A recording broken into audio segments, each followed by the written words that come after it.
Hi guys, welcome to the latest episode of Cricket Draft Insight. Today I'm going to select an England squad based primarily on performances in the T20 Blast so far. England are playing New Zealand in some T20s later in the year. Or we could just imagine maybe there's a T20 squad to be selected next week. I've omitted players like Ben Duckett, Harry Brook, who might be considered. They're in the test side at the moment. I may have quietly omitted one or two other players, as you'll soon see. But I think this squad is a reasonable reflection of how players have been performing. Obviously, form is crucial in this selection, but these players may have done well before, or maybe young players for whom things really start to seem to be starting to click. So let's start at the top of the order. I haven't necessarily scribbled down everybody's stats and averages, so I'll see what I can come up with off the top of my head. I've gone for Will Jacks and David Milan at the top of the order, both opening at present. Right-hand, left-hand combination. Jacks, of course, also offers an off-spin threat. And as you'll see with my squad and my team, I'm going to reveal this squad in sort of a starting 11 order with four reserves, four other options. I like to cover all bases in terms of right arm, left arm, particularly in spin. I think in your squad you want off spin, leg spin, slow left arm. You know from my cricket draft team, I like my slow left armers, and there's actually quite a lot of variety within that. So Jackson Milan at the top of the order. Then I've got Sam Curran at 3, and I've got him as vice captain. I've been a huge fan of Sam Curran for a long time. It's always surprised me that people say, oh, 80 so mile an hour, not a test cricketer. I think he's an absolute X-factor player. I think he should be one of the first names on England's team sheet. I know it's extremely difficult to get him in, but he should be in England's test team, and I'd be looking even first-class cricket having him up at 6, left-arm bowler. But in this side, it's great to see him up the order for Surrey, as he has done in the IPL. So he's my number 3, and he's my vice captain as well. We'll come to my captain as we get a little further down the order. I was actually probably going to go for, say, Moeen Ali as captain for this sort of squad, given sort of the leadership opportunities he's had, and I think he's done well. He's quite phlegmatic. Having been called into the test side, it's not quite the way I'm going with this squad. Next up is Sam Hain, a player I know many people are keen. Fantastic numbers. I touched upon him before. Just incredible form at the moment. Players really developed in all forms of the game over a few years. This guy absolutely merits selection. If he's not in an England squad of any kind, it's just not right. The volume of runs that he scored, scoring runs even if wickets are falling around him. So he's in my side at number 4. Absolutely fully merited. I've then gone for Ollie Robinson as a wicketkeeper at 5, another one I've mentioned because he's been performing extremely well in both the County Championship and the T20s, scoring quickly. Of course, there's numerous wicket-keeping options out there, batters that keep wicket. But this guy, he's made a brave move. He's opted to move away from Kent, where I think he's come through the ranks, gone to Durham to play regularly, to get the opportunities he wants as a wicket-keeper, as a batter, at least in the middle order. And he's been absolutely stellar. So I've got him in as number 5. Then my number 6 position is, I don't want to say controversial, but probably one that you might debate a bit more. But I found this guy exciting to watch. I think he's a player whose statistics aren't amazing because, like one or two, he's played a lot at a very young age. And, not everybody clicks at the age of 18 straight away. And he's gone on to develop, and I think the way he's playing his T20 cricket now, he can also offer something with the ball. I think he's worth a shout in the middle of the order. And that player is Saif Zaib. Just watching him bat, seems very modern, very, this attitude of, no fear, just going to hit the ball anywhere and everywhere, new style, and starting hopefully to see some substance. And with the other options in this squad, hopefully it's a strong batting lineup and some depth to it. A player like Zabe was going to come on and express himself. Doesn't always bowl that much, but I saw him bowl the game the other day, and I think he kept it very tight. So in amongst the bowling options, I don't think you want to have too many bowling options in a T20 side. I think when you get to sort of 8, 9, 10 bowling options, it can be too much because you can end up with players only bowling an over or two and maybe getting frustrated in terms of rhythm game to game. I think sort of 6.5 bowling options can be enough. So Zabe, who's he's in at 6, but he can offer something with the ball. So he's in there at 6. And then my captain, excuse me, is Liam Livingstone. Now, I don't actually think he's had a stellar Blast so far. But like I say, just, you know what I'm like, moving slightly away from the senior players. I think Sam Curran and Liam Livingstone as a sort of leadership team seems like a sensible one. Liam Livingstone, maybe a little low down at 7, but you know what depth that provides to the batting order for him to just come out and have a go. And obviously, this order isn't set in stone. This is just my suggested order initially, and my lineup with flex for changing that over the course of a series. Excellent fielder, bowls, leg spin. I think he mixes it up, leg spin and off spin. All-round cricketer, some leadership experience. So I've got him in the team as captain. And then I've got Ben Green. I spoke about him the other day, admittedly, without having really seen much of him. I feel like I was a bit disparaging, sort of saying, the other bowlers take wickets first. He comes on, kind of got an easy job. He's obviously a good player. He's taking lots of wickets. He can bat down the order there. And if you're picking a squad, no, it's not just about form. But he just made an insatiable case for selection. And I think it's really important that players who perform are recognised. I don't want England to have confetti caps, but I believe there's great value in recognising players who are performing, giving them an England cap, providing them with that honour and that, I know it's already motivated, but motivation to go on. And particularly when you've got all these leagues and everything, to make people feel like an England cricketer, it might be the decision in the future. Some of these players are going to start getting attention in T20 leagues, and then it clashes with an England series. Get them capped, make them feel valued, and if they have a choice to make, they might choose England. I could start talking about the context of international cricket and the fact that T20 leagues are at least leagues, but let's not digress. That's a video for another time.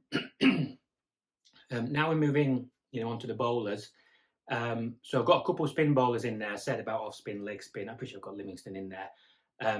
Nathan Souter. I think he's one who's come to a lot of people's attention this year. I think he's got a very good record previously. I was very surprised that Middlesex let him go. I think he does have some connections up north, so I don't know if that's played a part or whether he was looking to get inside in other forms. He actually was, I think, a bit expensive last night, but we're not writing somebody off because, one game where they took a bit of tap. He's been excellent, taking lots of wickets. Sorry, I got distracted by a dog barking. Competition for Souter would be Matthew Parkinson, obviously. Hasn't set the world on fire. Rehan Ahmed, it was pleasing to see him get some wickets the other day, but admittedly, I've left him out. So Souter is the one who's, I don't know, who's leading wicket taker, maybe as it stands. So he's in there as a leg spinner. And then if you follow me on Twitter, I'm a big fan of Freddie Heldreich.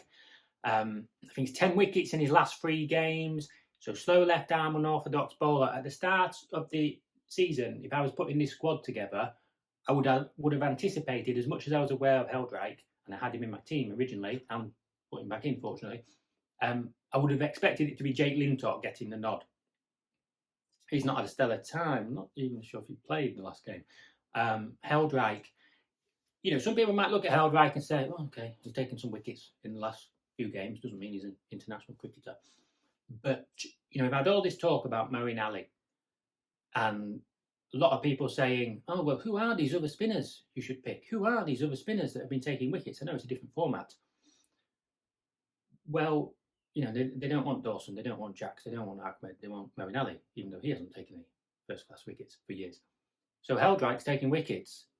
So we don't need it to be any more cryptic than that. He's taking wickets, put him in the team. He's a point of difference, differential.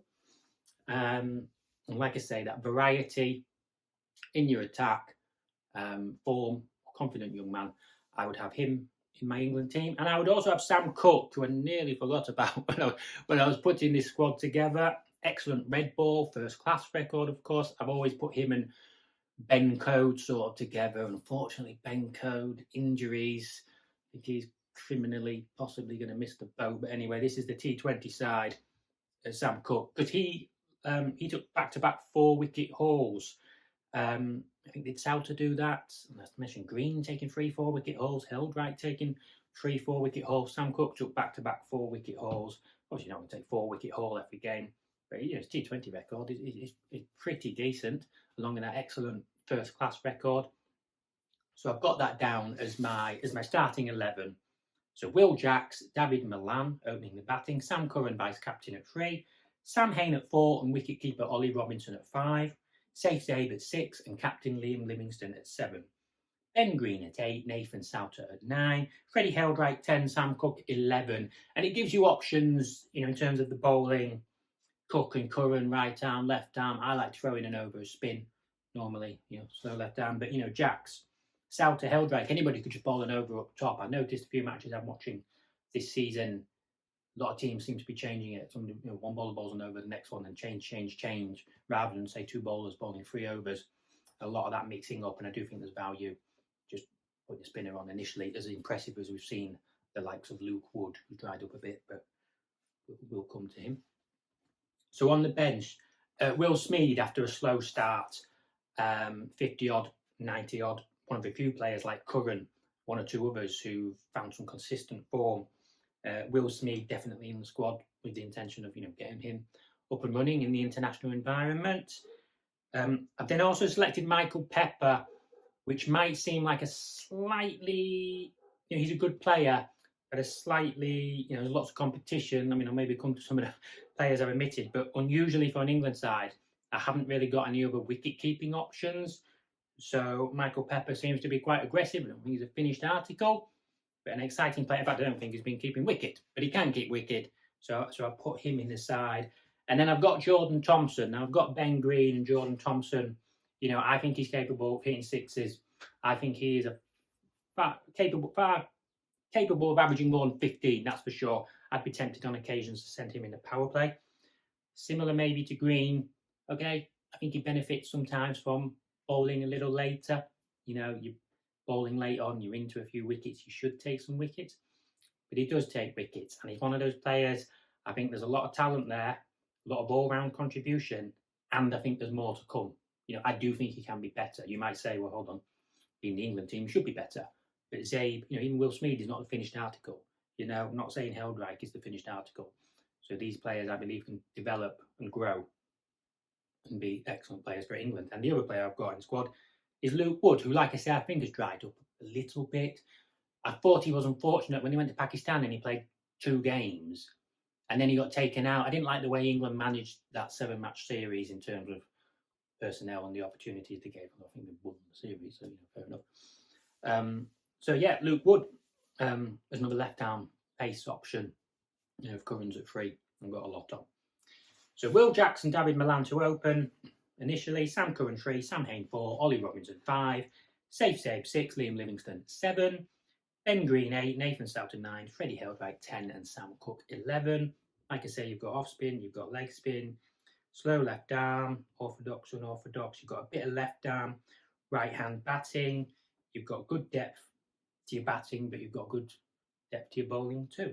And then on the bench, Will Smeed, Michael Pepper, Jordan Thompson and Luke Wood, which covers you quite well. You might say maybe another spinner, and I'll come to 1 or 2 players who didn't quite make it. But I feel that because you've got Heldright, Souter, Livingston, Zabe, Jacks, Milan, there's enough there. You don't need another spinner. I think there's enough there. Hampshire fans have omitted James Vince and Liam Dawson. Slightly harsh. Vince opportunities before probably held against him, but obviously I wanted to get what Sam Hain merited recognition, Jack's all-round abilities, Milan the way he's been doing. So fortunately Vince misses out. Dawson is another unlucky one. Craig Overton, when fit, has done well. Who have I scribbled there? Not sure what that says. Oh, Benny Howell. So Benny Howell obviously hasn't played. Under normal circumstances, I would be pushing his case for T20 selection. Danny Briggs is another. And then probably the other one I would have been close enough to picking. You don't want any more than a 15-man squad. You don't want to take people away from domestic games on the bench. Dan, I want to say Mousley, I've heard it pronounced Mosley, which is a common thing. Few pronunciations of players' names I've noticed commentators don't go with what my instinct is, but maybe that's a conversation for another time. So Dan Mousley, who he bowls off spin, doesn't he, and bats, and I think he's a good fielder. He's just missed out. So yeah, that's me selecting an England T20 squad based primarily on how the Blast has gone so far. If England were playing some T20 soon, admittedly having rested, rotated some others, because I think it's the one-day World Cup, so it'd be interesting to see. I've seen people say, "Oh, Sam Hain is going to get an opportunity in the West Indies," but I'm interested to see what England's T20 squad is going to look like against New Zealand, because it's the one-day World Cup. So I know the squads are pretty similar, so they're going to just let those players play the T20s as well. To keep them in the groove with white ball. I was hoping there'd be an opportunity for one or two players such as these to get in that squad, but obviously that squad is also a bit further down the line when we're maybe getting into the 100, and who knows how people's form might be going at that stage. So yes, thank you very much for watching. Don't forget to comment, like, share and subscribe, and tell me what an awful selector, England selector, I would make, and who I should have picked instead. Thank you very much. How's that?